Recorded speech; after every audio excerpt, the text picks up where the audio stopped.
तृणमूल नेता देवांशु भट्टाचार्य ने कहा, तृणमूल के कार्यक्रमों की नकल करती बीजेपी। देवांशु बोले, शुभेंदु अधिकारी कॉपी करने में मास्टर हैं। सुनिए क्या कहा देवांशु ने। দেখুন, টুকলি করে পাস করা যায় কিন্তু টুকলি করে তো ফার্স্ট হওয়া যায় না। বিজেপির পলিসিটা আজকে বাংলার মানুষের কাছে ভীষণ প্রেডিক্টেবল হয়ে গেছে। বাংলার মানুষ জানে এরপর বিজেপি কি করবে। তাই বিজেপি যদি কোনো কিছুকে প্রথমে গালাগাল করে, বাংলার মানুষ নিশ্চিত হয়ে যায় পরে ওটা এটাই করবে। মমতা বন্দ্যোপাধ্যায় যখন সরকারি তরফে কোনো প্রোগ্রাম আনেন, কিংবা অভিষেক বন্দ্যোপাধ্যায় যখন সাংসদ হিসাবে নিজের কেন্দ্রের জন্য কিংবা দলগতভাবে কোনো প্রোগ্রাম আনেন, তখন প্রথমে বিজেপির কাজ হচ্ছে সেটাকে গালাগাল করা, তারপরে কাজ হচ্ছে আরো বেশি করে গালাগাল করা, তারপরে কাজ হচ্ছে আরো বেশি করে গালাগাল করা, এবং চতুর্থ এবং ফাইনাল স্টেপ হচ্ছে ওটাকেই কপি করা।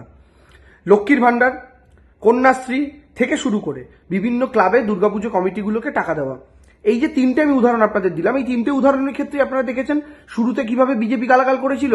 টাকার শ্রাদ্ধ, পয়সা দিয়ে লোককে কেনার চেষ্টা, ভর্তুকি, ভাতা, ভিক্ষা ইত্যাদি ইত্যাদি। পরবর্তীকালে কি দেখা গেল? বাংলার মাটিতে মমতা বন্দ্যোপাধ্যায়ের প্রকল্পকে আরো বেশি করে ওই প্রকল্পটা আনার কথা বিজেপি বলছে। অর্থাৎ দিদি 1000 টাকা দিলে ওরা বলছে আমরা 2000 টাকা দেবো। এছাড়া অন্যান্য রাজ্যে সেই প্রকল্প হুবহু কপি হয়েছে। কন্যাশ্রী কপি করে বেটি বাঁচাও বেটি পড়াও থেকে শুরু করে লাটকি বাহিনী থেকে শুরু করে একের পর এক প্রকল্প হয়েছে।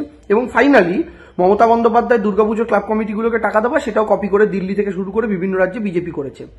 তো স্বাভাবিকভাবেই এই জিনিসটা তো আমরা দেখেছি। নতুন একটা জিনিস কি দেখলাম?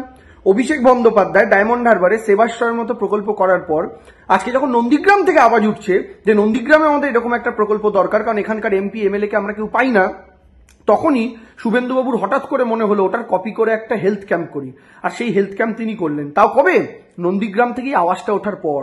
নন্দীগ্রাম যখন চাইলো যে আমাদের এরকম দরকার, যদি নদীর ওপারে ডায়মন্ড হারবার পেতে পারে তাহলে নদীর এপারে নন্দীগ্রাম কেন পাবে না? दिन भर की ताज़ा तरीन खबरों और ब्रेकिंग न्यूज के लिए बने रहिए स्पष्टता न्यूज के साथ।